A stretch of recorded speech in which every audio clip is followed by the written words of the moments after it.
आने के बाद पश्चिम बंगाल की मुख्यमंत्री ममता बनर्जी ने आज नवान्न से प्रेस कॉन्फ्रेंस किया। इस दौरान उन्होंने कहा है कि सरकार की स्वास्थ्य नीतियों और धार्मिक माहौल को लेकर सवाल उठाए जा रहे हैं।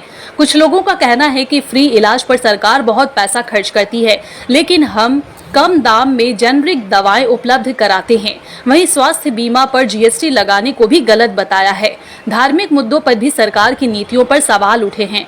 कुछ लोगों ने आरोप लगाया है कि क्या केंद्र सरकार सिर्फ एक नया धर्म लाने के लिए काम कर रही है, साथ ही क्या सरकार का काम सिर्फ देश में फूट डालना और दंगे करवाना रह गया है।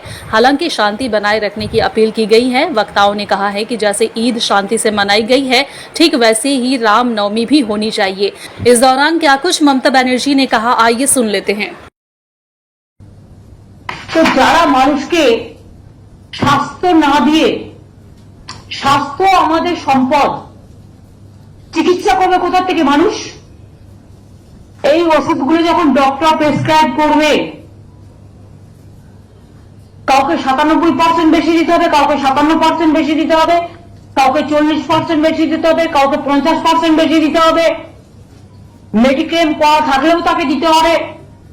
তার মানে এটা কাদের জন্য?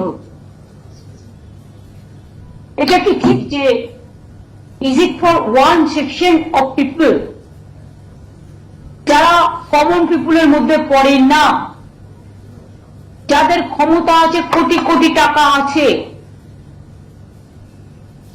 যারা কোটিত্ব দিয়ে ট্রিটমেন্ট করতে পারে, এটা কি শুধু তাদের জন্য সরকার চলবে?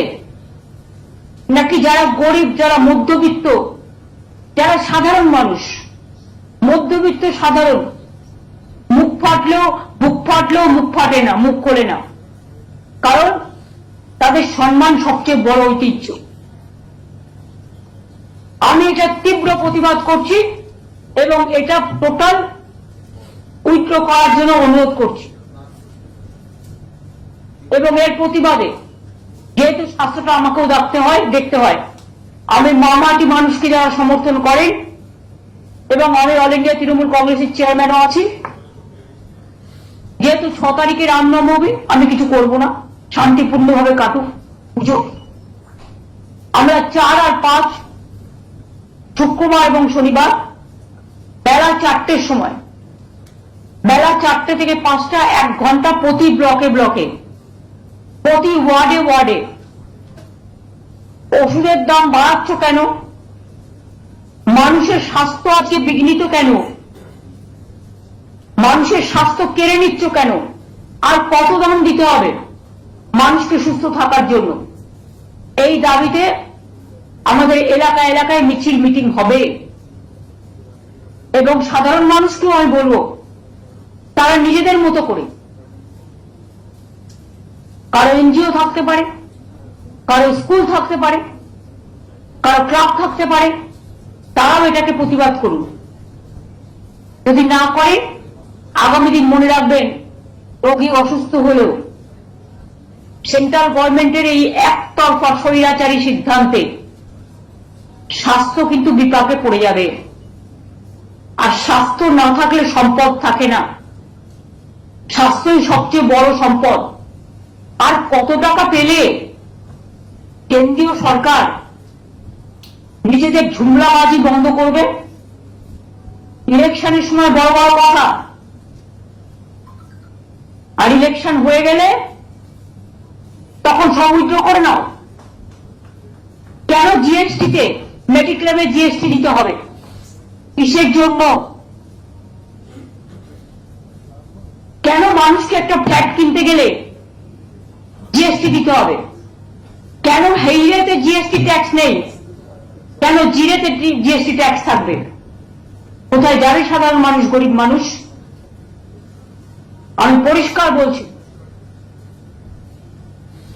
let the good sense must prevail.